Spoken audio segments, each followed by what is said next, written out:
एक 74 साल के बुजुर्ग की मौत होती है और उनकी 3 बेटियों में से कोई भी अंतिम संस्कार में नहीं आता। एक बेटी नेपाल में थी, एक यूपी के आजमगढ़ में और तीसरी बंबई में। और तीनों बेटियों ने जिस पिता ने उसे पैदा किया उसके अंतिम संस्कार को वीडियो कॉल पर देखा और बदले में जो अंतिम संस्कार कर रहे थे उन्हें ऑनलाइन 5100 रुपए भेज दिए। कलयुग है ना। सोचिए ना, 5100 में क्या आता है। आप एक आईफोन ले लीजिए, इसका ओरिजिनल कवर लेने जाएंगे 5100 का आ जाएगा। आप एक जोड़ी जूता खरीद लीजिए, महंगा, 5100 का आ जाएगा। किसी एक अच्छे होटल में रुक जाइए, वो 5100 में आ जाएगा। और इतने में ही 3 बेटियों ने अपने बूढ़े पिता का ऑनलाइन अंतिम संस्कार देखा। एक बाप का अंतिम संस्कार। चिता जली, कंधा दिया आश्रम में कर्मचारियों ने और बेटियां स्क्रीन पर देखती रहीं क्योंकि वो आ नहीं पाई। हालांकि इस कहानी में एक कहानी और है जो मेरे दिल को छू गई। वो 5100 रुपए जो इन बेटियों ने दिए थे उसे आश्रम वालों ने वापस कर दिया।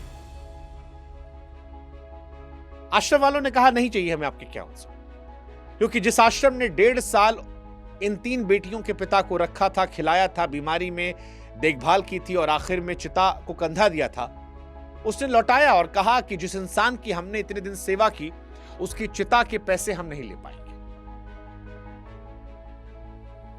खबर सुनकर हमारा दिल टूट गया कि जो रिश्ता खून का था वो 5100 में निपट गया और जो रिश्ता सिर्फ सेवा का था उसने पैसा लेने से मना कर दिया। और यह खबर जब से आई है लोग इस पर बहस किए जा रहे हैं। अधिकतर लोग इन बेटियों को गाली दे रहे हैं, लेकिन आज की वीडियो सिर्फ उस बहस के लिए नहीं है, क्योंकि आपको हैरानी होगी कि जिस आदमी के बारे में ये खबर, उस आदमी को जब आप जानेंगे तो हो सकता है आपको यह एहसास हो कि शायद ये हमारी आपकी भी कहानी हो सकती है। हमारे बच्चे भी हमारे साथ ये कर सकते हैं, क्योंकि अगर आपको लगता है ये आदमी बहुत गरीब आदमी था, बेबस, मजदूर, मजबूर, तो आप गलत हैं। जिस आदमी का 5100 रुपए में अंतिम संस्कार हुआ और उसकी 3 बेटियों में से किसी एक को फुर्सत नहीं हुई कि आकर उसकी अंतिम संस्कार का हिस्सा बन सकेंगे, वो कभी मुंबई का बड़ा कपड़ा व्यापारी था। उसने नाम कमाया था, पैसा कमाया था, तीनों बेटियों की पढ़ाई करवाई थी, तीनों बेटियों की शादी करवाई थी धूमधाम से दहेज देकर, यानी बाप की सारी जिम्मेदारियां निभाई थी। और आखिर समय 1.5 साल वृद्धाश्रम के एक छोटे से कमरे में वो काटता रहा। उस कमरे में वो अकेले नहीं आए थे, साथ में कोई और भी था। अब उस कमरे में जब वो आए थे तब उन्हें अंदाजा हो गया था कि शायद उनकी चिता को आग देने कोई नहीं आएगा, लेकिन पिता ठहरा पिता। बताया जाता है कि आखिरी के 20 दिनों में वो टक टक इंतजार करते रहे कि शायद कोई आ जाए, एक आखिरी बार देखने, हाथ पकड़ने। 3 बेटियां थी, तीनों नहीं आई। इसलिए आज सवाल भी हम 3 पूछेंगे या 3 आपको बताएंगे कि मुंबई का सेठ उस कमरे तक कैसे पहुंचा, उस कमरे में कोई क्यों नहीं आया और कैसे उसे पता था कि कोई नहीं आएगा। आते शुरू करते हैं कहानी। ये कहानी दिल थाम कर सुनिएगा और ये अपने माँ बाप से शेयर कीजिएगा। और इस कहानी पे गाली देना आसान है, इस कहानी से अमल करके अपने परिवार, अपने लोगों की चिंता या ऐसा ना दोहराया जाए, ये सुनिश्चित करना ज्यादा मुश्किल है। क्योंकि गाली देना तो बहुत आसान है, हर आदमी कमेंट में लिख देगा कि क्या बेशरम लड़कियां थी। खैर, इन जनाब का नाम था शिवचरण राम रतन गुप्ता, बंबई के रहने वाले। कपड़े कारोबार छोटा मोटा नहीं, अच्छा खासा बड़ा। जिस उम्र में लोग अपने बच्चों के सहारे की सोचते हैं, उस उम्र तक शिवचरण बाबू सब कुछ अपनी बेटियों के लिए कर रहे थे, तीनों बेटियों के लिए। बड़ी बेटी अनीता शादी के बाद नेपाल चली गई, दूसरी बिटिया का नाम निशा है, आजमगढ़ में बस गई, और छोटी वाली बंबई में ही रही। तीनों की अपनी दुनिया थी। और फिर 1.5-2 साल पहले शिवचरण साहब बंबई छोड़कर सोनीपत के एक वृद्धाश्रम में गए। अकेले नहीं गए थे, पत्नी भी साथ थी। अब यही वो साथी थी जो साथ में आई थी। मुंबई का कारोबारी हरियाणा के आश्रम कैसे पहुंचा, घर में क्या हुआ, बंटवारा हुआ, अनबन, ये कहीं साफ नहीं है। और जो पता नहीं है वो हम बताएंगे भी नहीं, क्योंकि अंदाजा लगाना हमारा काम नहीं है। लेकिन जो दर्ज है वो ये है कि दोनों पति पत्नी वृद्धाश्रम में साथ रहे, एक दूसरे का सहारा रहे। जब औलाद का सहारा नहीं था तो 45-50 साल पुराना साथी सहारा था। फिर कुछ महीने पहले पत्नी चल बसी। आश्रम वालों के मुताबिक बेटियों को खबर की गई, तब भी कोई नहीं आया। सोचकर घिन आ रही होगी ना, 74 साल का पति अपनी पत्नी की चिता को आग लगा रहा था। बेटा नहीं, दामाद नहीं, बेटी नहीं, कोई नहीं। जिस औरत के साथ उसने पूरी जिंदगी गुजारी, 3 बेटियों को जन्म दिया, पाला पोसा बड़ा किया, तीनों में से कोई नहीं आया। आप सोचिए कि मुखाग्नि देते वक्त उस पिता पर क्या गुजरी होगी। शमशान में उस दिन इस आदमी का दुख बांटने वाला कोई नहीं था।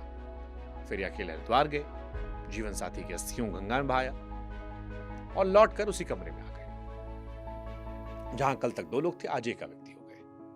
और यहीं शायद इनको यह एहसास हो गया था कि जब बेटियां अपनी मां जिसने 9 महीना कोख में रखा था उसके मरने पर नहीं आई तो बाप के वक्त क्या ही आएंगे। लेकिन पिता तो पिता, उम्मीद कहां छोड़े। सोचा शायद गलती का एहसास हो। आश्रम वाले बताते हैं कि आखिरी दिनों में बीमार पिता दरवाजे की तरफ देखते थे। 20 दिन पहले बेटियों को फोन करवाना शुरू कर दिया था कि तबीयत खराब हो रही है, कभी भी चले जाएंगे। कोई नहीं आया। 4 अगस्त की सुबह 3:30 बजे शिवचरण गुप्ता चल बसे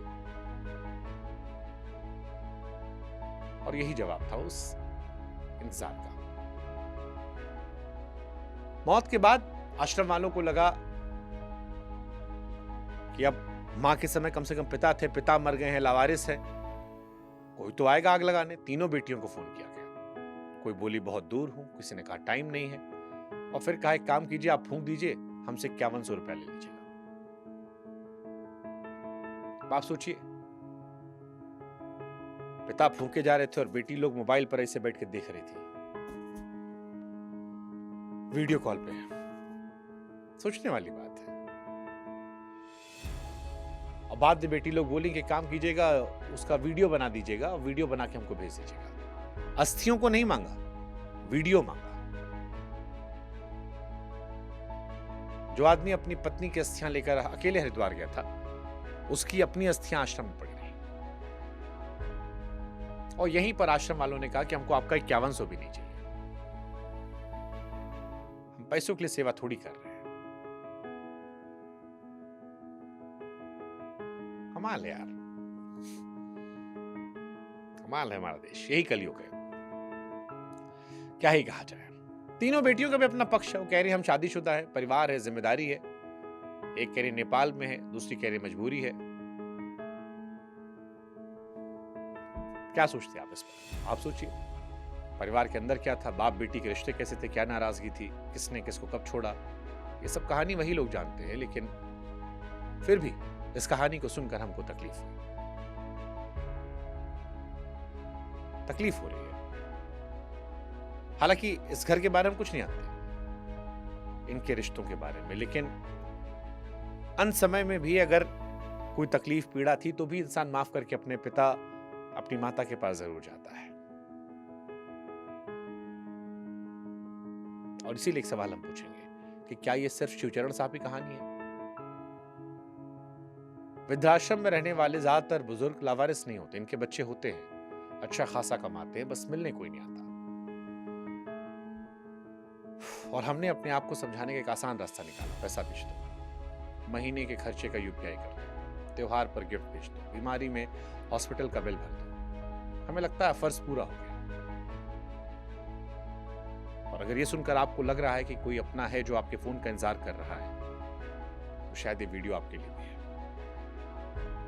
आपको जानकर दुख होगा कि इस देश में कानून बनाना पड़ा है, माता पिता भरण पोषण कानून, जिसके तहत बुजुर्ग अपने बच्चों से गुजारा भत्ता मांग सकते हैं, और सिर्फ भत्ता नहीं, कुछ मामलों में बच्चों को दी गई प्रॉपर्टी तक वापस ले सकते हैं अगर बच्चे देखभाल न करें। आप सोचिए, जिस देश में माँ बाप को भगवान का दर्जा दिया जाता है, वहां यह लिखकर देना पड़ा कि औलाद अपने माँ बाप को खाना खिला दे।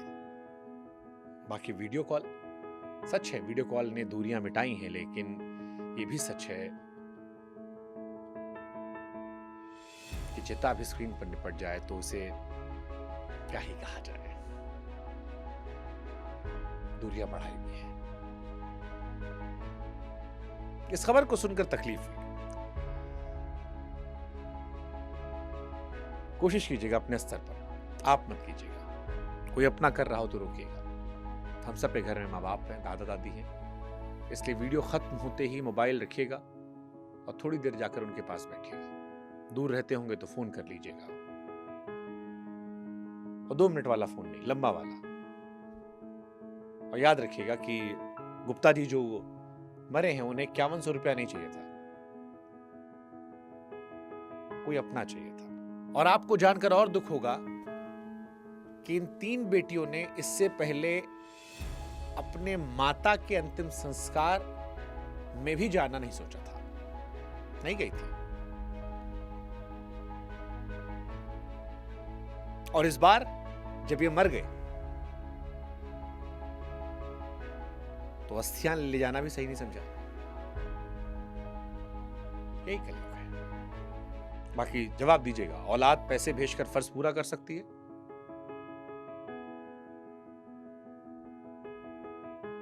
बताइएगा। दुखद खबर है।